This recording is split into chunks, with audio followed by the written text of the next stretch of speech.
Oh, Bart, I hope you're not taking this seriously. Even a 5-year-old knows that this is as choreographed as any ballet. And you know something? They'll get it. They'll get it all from you sooner or later, because they own this fucking place. It's a big club, and you ain't in it. All of these people work for the same club. I know that they do some pretty extraordinary things, like what they're doing right now in Ukraine, that might make it appear like they're not part of the same club, that might make it appear like they have different agendas, but in reality, they have the same agenda. Some people have connected these individuals through their relationship in the World Economic Forum. They're all partners, or they're all a part of the World Economic Forum. Now, a lot can be said about that, and I'm not going to make a video about the World Economic Forum right now. I'm going to prove that these guys don't really care about what's happening in Ukraine, or they don't care about the people who are dying in Ukraine, by covering some actual events, some actual actions, not some connection that they have to some World Economic Forum. To me, that's just not a very good argument. It's like, look, these guys are all part of the World Economic Forum, and then thus they're all part of the same club. To me, it's just not a very strong or convincing argument. So, I'm just going to start off, though, with this Citizen Free Press it was a Fox News YouTube video, or it was an interview of Tulsi Gabbard on Fox News, about Hillary Clinton wanting war. And I want to cover this, because it's a perfect example of how there's biases, or how the narrative is so controlled on all sides. The state houses, the city halls, they got the judges in their back pockets, and they own all the big media companies, so they control just about all of the news and information you get to hear. They got you by the balls. Like, all of these talking heads are so controlled, and this is a perfect example of it, because they talk about Hillary Clinton wanting war, but this website hasn't posted at all about the fact that Trump has also called for war. And it's interesting, of course, it's not just this website, but as far as I can tell, like a lot of conservative outlets, none of them have mentioned what Trump actually said about wanting to bomb Russia. Okay, nobody has covered this. Of course, Mark Dice hasn't covered this, because Mark Dice is also super controlled, and a lot of other conservative outlets haven't covered this. So I wanted to point this out. So Trump said that this is a massive crime against humanity, and that we can't let the situation in Ukraine continue, and then he slams the paper tiger NATO for its inaction. And then these bullet points pretty much cover those points. And then he says, speaking of the situation in Ukraine, Trump told donors, and these are donors at the Republican National Committee in Louisiana, and this was on March 6th, this article was published. So he says that Trump told donors that the U.S. should put Chinese flags on America's F-22s and then bomb the shit out of Russia. Like, how does this make any sense? How is this, like... This is insane. It is. That's the point. I mean, it's very sad that this is the head of the Republican Party. Somebody who says outrageous things like this, and who does outrageous things too. Trump doesn't just say outrageous things, he also does very outrageous things, like banning criticism of Israel on college campuses, like banning bump stocks, like pushing red flag laws, like running up the national debt, like $7.5 trillion in 4 years. A lot of people aren't even aware of that. I've actually mentioned that in comments, that in Trump's 4 years, he actually ran up the national debt by $7.5 or $8 trillion, which is faster than any president before him. Like, Obama ran up the national debt by, I believe, $8 trillion himself, but that was over an 8-year period of time. Trump did it in a 4-year period of time. And if you go back, let's do the time machine to 2016. I know Trump came in at 2017, but the national debt was basically around $19 trillion when Trump came into office. And you can confirm this yourself. But when he left office, unfortunately, this doesn't have the 2020 timeline, unfortunately. But when he left office with, I believe it was like 27 trillion national debt. So he ran up the national debt basically $8 trillion in 4 years. So a lot of people aren't aware of that. But anyway, so Trump, he said this outrageous thing. He basically is calling for war with Russia. He's encouraging NATO to engage Russia militarily and do it while disguised as Chinese fighter jets, which is just absurd. And of course, nobody's really mentioning this fact that Trump said this because it's not on the scripts that they're paid to read. And I just really want to make that point about this. And I also want to point this out here to show what a hypocrite Trump is, because now we're going to be looking at some other stuff. I mean, Trump cares so much about the people in Ukraine, but what about the people in Yemen? So anyway, I wanted to just cover something. I wanted to cover this crimes against humanity. And I know, everyone, this is going to be a very long video, but I wanted to cover this crimes against humanity that Trump is accusing Russia of. Now, I've heard a lot about Russia committing crimes against humanity, and I suppose this would be the targeting of the civilian populations in some cases, but I'm going to get into that in a second. But I want to go over a list of crimes against humanity. So, of course, it's war crimes. So, war crimes is such as intentionally killing civilians or intentionally killing prisoners of war. So I believe that that's what they're getting at, because massacres, I don't really know if that has really been covered. Dehumanization, genocide, ethnic cleansing, I don't think that any of these other things cover that. However, what's interesting, though, is that the United States is itself guilty of a lot of crimes against humanity, such as state sponsoring of terrorism, like what we did in Syria. Just because we call them our freedom fighters or the Free Syrian Army doesn't change the fact that the Syrian government, and not even the Syrian government, but just objectively, they were terrorists in Syria, and we were funding them. And then it turned out that they were Al-Qaeda, and there's a whole bunch of other information about that. So we've done a lot of that, and of course, recently, crimes against humanity, where is it? Unethical human experimentation. Let's be honest, right? So I'm not going to get too much into that, but who's really guilty of crimes against humanity? Now, I want to cover this. So I want to cover this video because a lot of people, they're accusing Russia of just indiscriminately killing civilians, I feel like, in some places. So I want to show this video. It basically shows Ukrainians. The Russians are shooting into the sky. Nobody's being killed in this video. So you see here, these are the Russian soldiers. They're backing up. Okay, now you have a bunch of Ukrainians here. Basically, they're protesting the Russian occupation of this city. This is a city, I believe this is the city right up here. This is March 2nd, 2022. And the Russians, basically, they captured the city, but the civilian population kind of came out to protest, peacefully. None of them have weapons or anything. And the Russian soldiers, because the protesters are basically marching towards them and they're a giant mob, the Russian soldiers are shooting into the air to try to intimidate them. And it even says that here, if you saw that at the bottom, they are shooting, trying to intimidate, but our people are not afraid of anything. Okay? So these are videos coming out. So I wanted to show these sort of videos because there's a lot of videos like this, actually. And I want to show them to say that if Russia was just indiscriminately killing civilians, then these soldiers would not have been shooting into the air.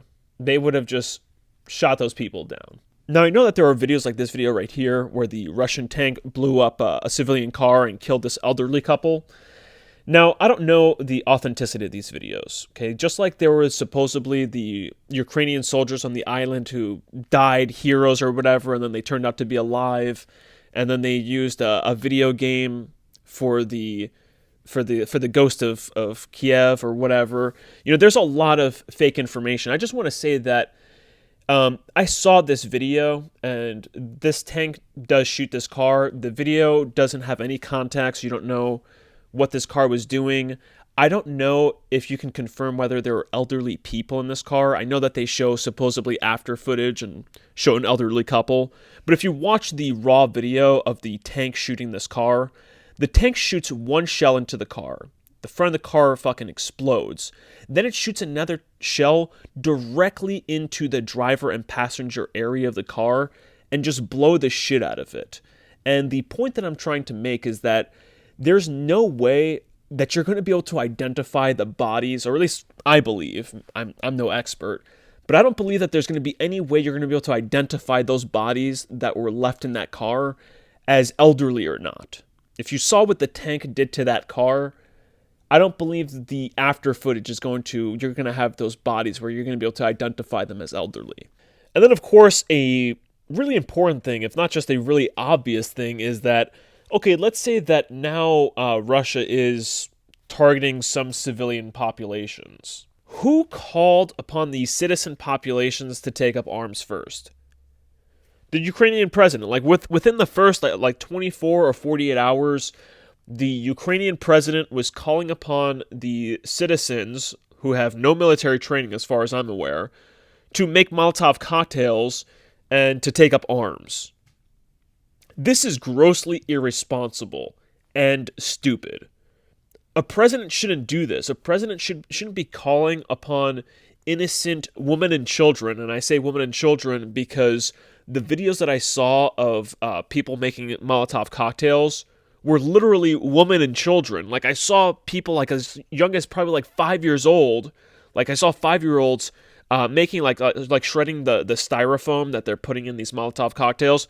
So children as young as 5 taking part in this. And it's like, why are you guys doing this for like this corrupt government? As far as I can tell, all governments are corrupt, as I said. Like, to me, I don't think anybody should be doing this for their governments.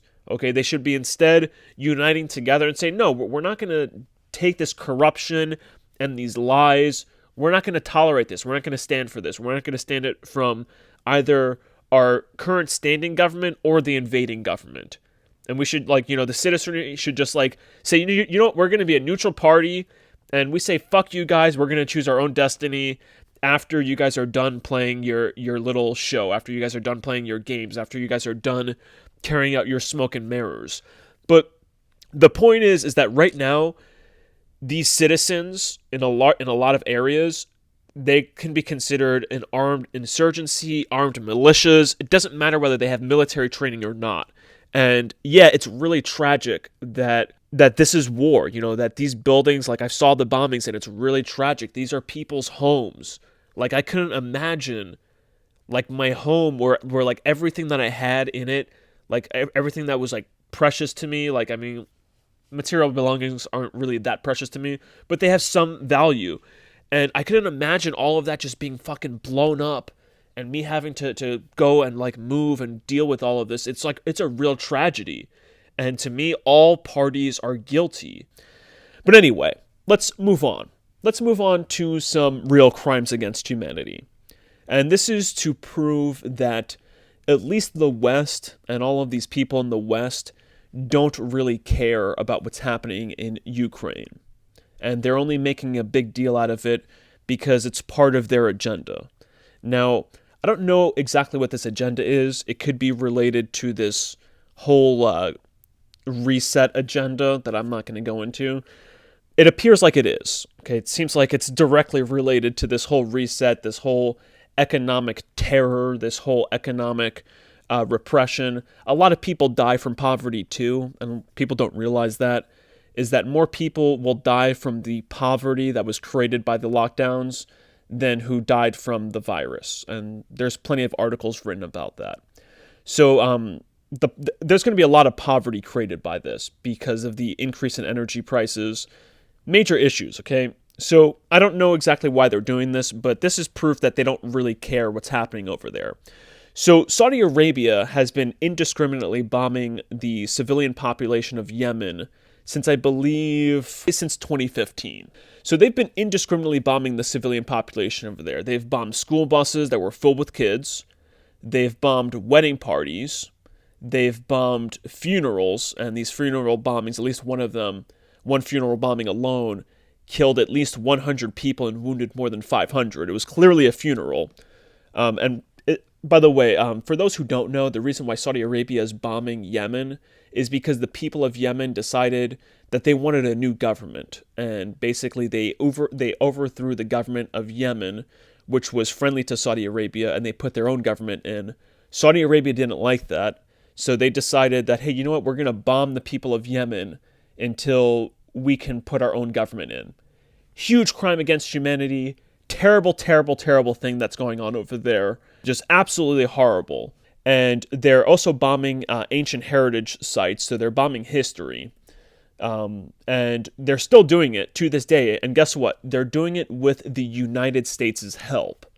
So the United States, they're like refueling the Saudi jets in the air. They're doing like the mid-flight refuels so that these Saudi jets, they can bomb some civilians, refuel in the air, and then circle back around and then bomb some more civilians. And we're helping them with that. And not only are we helping them with that, but Trump himself in 2017, this was well into the Saudi bombing of Yemen, decided to sell Saudi Arabia $110 billion of immediate military equipment and then $350 billion of military equipment over 10 years. So Trump had no problem with Saudi Arabia indiscriminately killing people in Yemen. He had no problem with Saudi Arabia invading Yemen for the grounds that I mentioned before, because they want to install their own government there in a totally different country. Nobody has a problem with that. You don't hear any complaints. There's no, stand with Yemen campaign. There's no, that's not trending on Twitter, is it? These people really don't care. Now, another way that you can tell that these people really don't care what's happening in Ukraine is because they have consistently lied about what's happening in Ukraine. For instance, they have consistently said that the Crimean referendum was illegitimate and that Russia invaded Crimea at this period of time. And then they were like, Russia annexed, like it was Russia's doing. So let's go over this Crimean referendum. First of all, before we even cover this Crimean referendum, we have to cover the events that led up to the Crimean referendum. So, as you can see, the referendum was held on March 16th, 2014. However, before this Crimean referendum, another really important thing, this has to be known, because people make it like Crimea was like an intricate or vital part of Ukraine. Like Crimea was Ukraine, like fully connected to Ukraine. However, that's not true. Crimea was actually an autonomous district or an autonomous part. It was actually considered the Autonomous Republic of Crimea, but it's still part of Ukraine. I guess Ukraine still collected its taxes or whatever. Okay, so that's really important. But before this referendum, there was the Revolution of Dignity.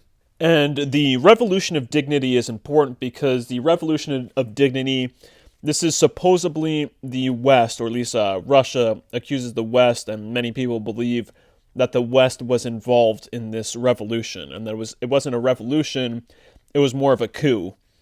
And there's Obama actually himself said that he said we helped broker a deal for the new government or something like that. Maybe I'll put a screenshot of an article that mentions that, and I'll highlight what Obama had said. But anyway, the Revolution of Dignity was before this referendum in Crimea, this Crimean referendum. So in the Revolution of Dignity, some weird shit happened. So there was a lot of course, there was a lot of chaos, as you can see from this here, and basically, even in the Wikipedia, it says that some of the methods was protesting, rioting, civil disobedience, and insurrection, which I find very interesting that they would use that word. Anyway, so before the Crimean referendum was this Revolution of Dignity, which is a very interesting revolution when you actually look into the details, because during the revolution, the second or third day, protesters who were in Kiev came under sniper fire, and 58 of them were murdered. And to this day, it's speculated as to who was responsible. I myself believe that the West was responsible, that the people who ran the protest, I believe they were responsible. To me, it doesn't make any sense that the government itself would do that. It's you guys already have lost favor with the people, or the people who are already uprising against you. You saw what happened in Libya. You had plenty of examples before this. It would make no sense for the government itself to start firing on these protesters with live ammo. However, it makes plenty of sense for for some instigators, some hidden forces, some hidden hands to go in there, fire on these protesters, make it as if it was the government's fault, to make the government lose even more favor.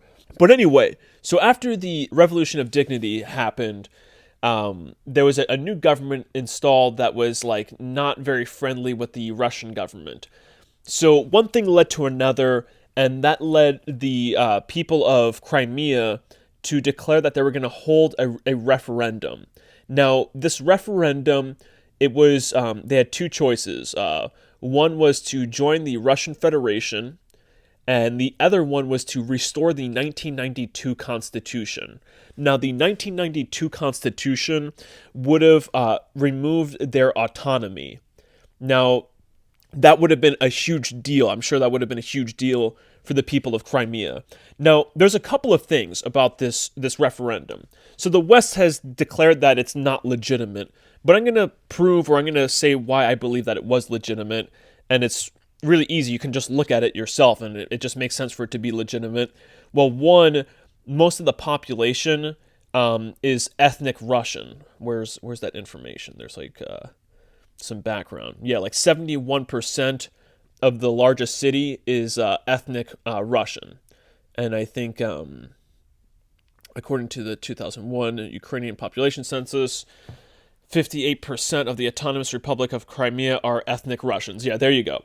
So 58% of all of Crimea, which is down here, all of Crimea was Russian, and like 71% of the largest city was Russian. And you had two referendums actually held at the same time. One was a general referendum of like all of Crimea, and then another one was a referendum held in the larger city. And this makes sense because then they can like kind of police each other. Like if one came up with like these figures, which is 96% to join the Russian Federation, and then this one was like 95% to restore the 1992 Constitution, then you can say, hey, something happened. But the fact that they're in concert with each other kind of lends some legitimacy to this. And not just that, but as I said, the population, like it just makes sense for this group to democratically choose to join the Russian Federation. Now, the West, they said that it's not a legitimate referendum, one, because they say some stuff about like Russian troops being in like Crimea. It's not like there was a whole bunch, okay, guys? It's not like Russia had invaded Crimea and like had people held at gunpoint. It's just some Russian troops in some like government buildings, not a lot of government buildings. You guys can look into it. Now, the other thing is that they say, oh, the Constitution doesn't allow for this. Now, this I call bogus. Now, and this was what bothers me about Putin, is that Putin, he knows the West is all about democracy.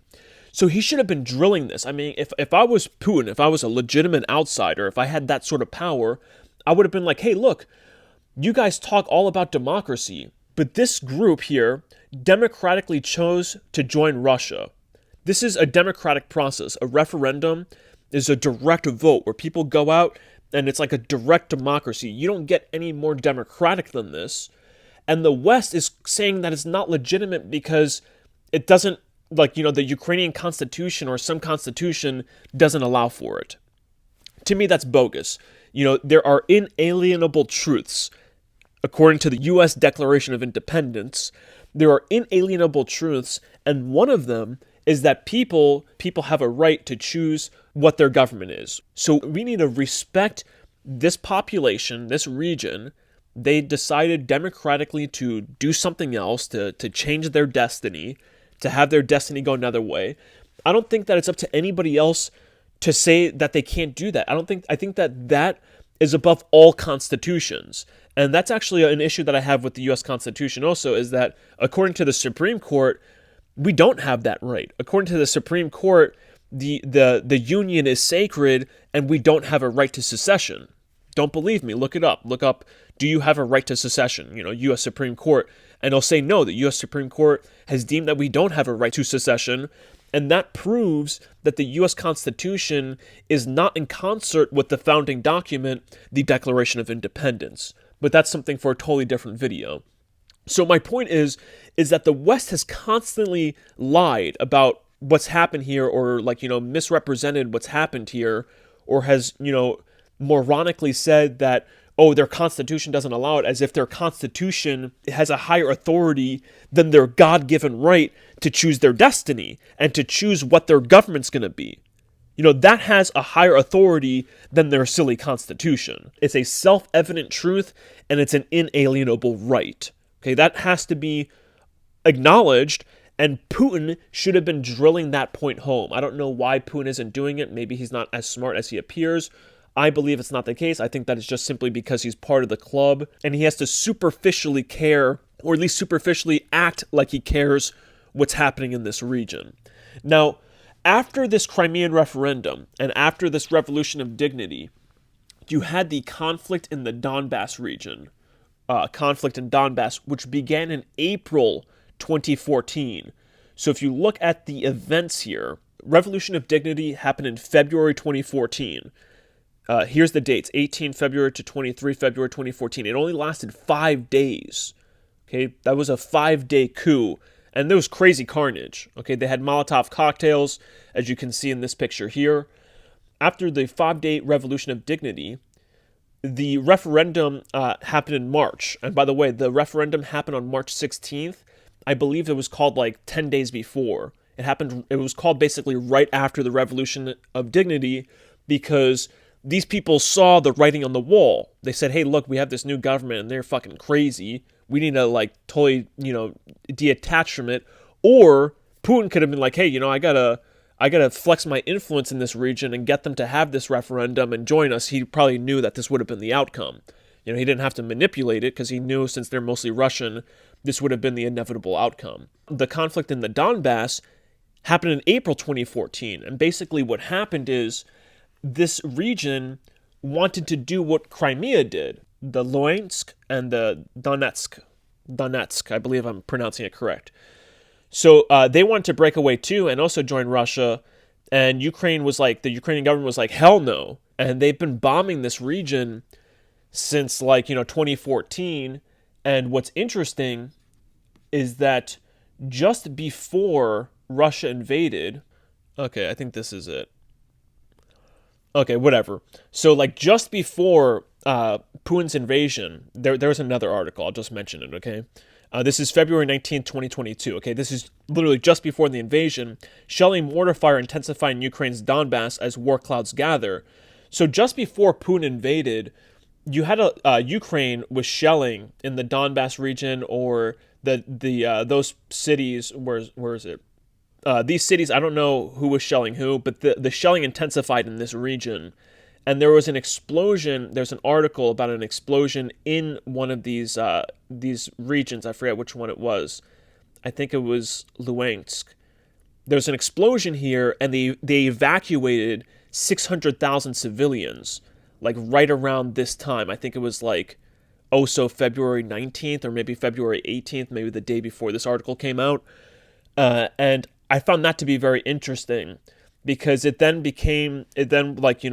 after that, Putin had declared that those regions were independent zones now. He deemed that they were independent zones and that he would defend them. And then that's why he invaded Ukraine. And of course, thousands of mostly Russians have died in this region, which is what's sort of talked about in the video that I posted before this. But, I feel like nobody's really talking about that. You have a lot of idiots on BitChute and these places talking about biolabs.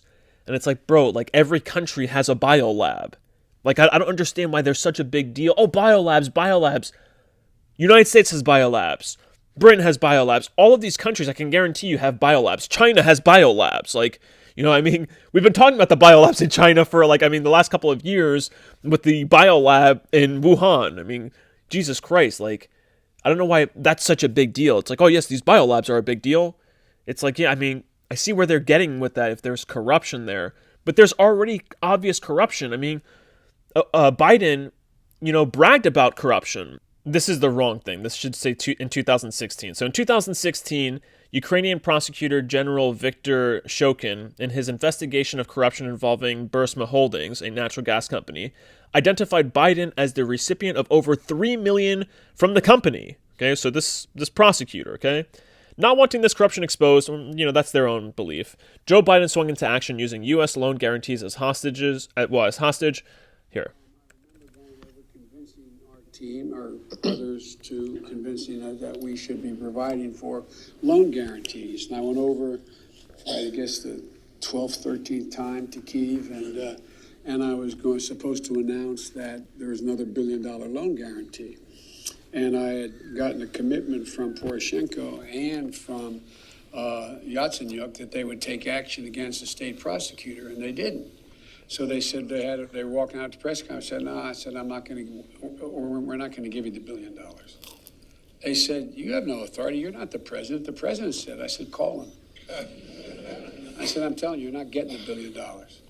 I said, you're not getting the $1 billion. I'm going to be leaving here. And I think it was, 6 hours? I said, I'm leaving in 6 hours. If the prosecutor's not fired, you're not getting the money. Oh, son of a bitch.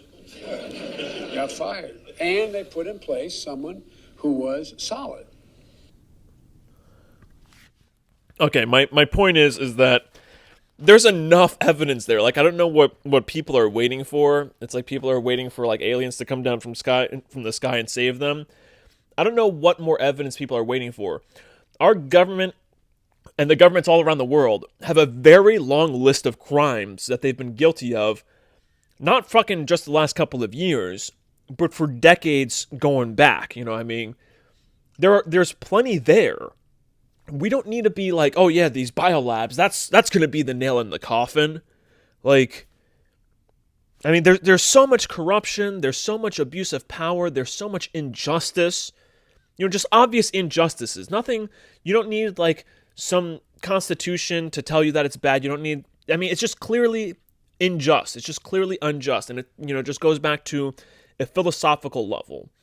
And, you know, I really just think that the issue is that, you know, we don't, like, we've just fallen so far, like intellectually, spiritually, you know, as Gasset says a lot of times, you know, there's a bewildering mass of false ideas that blinds the eyes of all parties involved.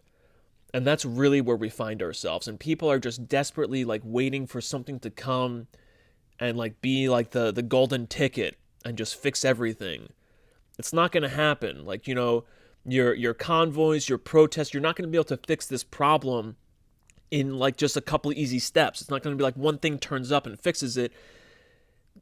We've been under attack for a very long time. Where we stand now is the product of a long train of abuses, a long train of indoctrination, just a long train of really terrible things. It's not going to be overturned overnight. It's going to be overturned by having a cultural movement. You need to be able to influence the culture, the public opinion, and you need to live by example. You can't just be talking. I mean, right now I'm just talking. Like, this goes to me too. We can't just be talking. We have to create a cultural movement, an intellectual cultural movement, not some brain dead cultural movement that's fucking based off of false information. Like, you know, this flat earth movement, it's like so absurd. And if you want me to debunk flat earth, I'll make a flat earth video just briefly, even though there's a bunch out there that debunk flat earth perfectly fine. But I mean, there's just so much false information. Like right now I go on BitChute, and BitChute just has so much nonsense. Like, I love BitChute. BitChute I love more than YouTube, Odyssey, all of these sites, but I mean, there's also just some garbage content on BitChute, and like people just eat it up. Like right now in the comment section on BitChute, people are like, oh no, there's just a bunch of acting going on here. Like they believe that all of this is like just like fake, like a whole group of people do. I don't know if they're real people, I don't know if they're authentic, I don't know if they authentically believe this stuff, like, you know, what they believe. But you have like some people on YouTube pushing like, oh yeah, there's like these little parasites like in the poison, and it's like, dude, there's not. And it's just like, it just really makes the community look bad. But anyway, that's not the point of this video. I'm gonna end this video here. I think I said enough. My issue with Putin is, once again, he could have, instead of invading, he could have been making these points about what's happening in Ukraine a lot more often. He could have been making these points about what's really happening in Crimea. He could have been like, you know, he could have been really addressing this. Instead, when he meets these people, he's like, they end up talking about some other nonsense. Or when they're at the World Economic Forum, they're talking about some other nonsense. And of course, I don't trust Putin also because he went with the whole, you know, pandemic narrative. You know, so it's like, I don't buy it. I mean, look at the couple of presidents that questioned or criticized the whole narrative. These African presidents, the one guy who tested like a grapefruit or whatever, they're all dead. George Carlin said, it's one big club and we're not in it. I also just want to cover all of these basic facts that I feel like people are just either ignoring or just like not covering, and that is just like totally being lied about. And of course, I needed to make this connection, just showing that these people really don't care about what's happening there. You know, these politicians, they really don't give a damn. TV commercials. What the American public doesn't know is what makes them the American public, all right? The whole fucking world's against us, dude. I swear to God.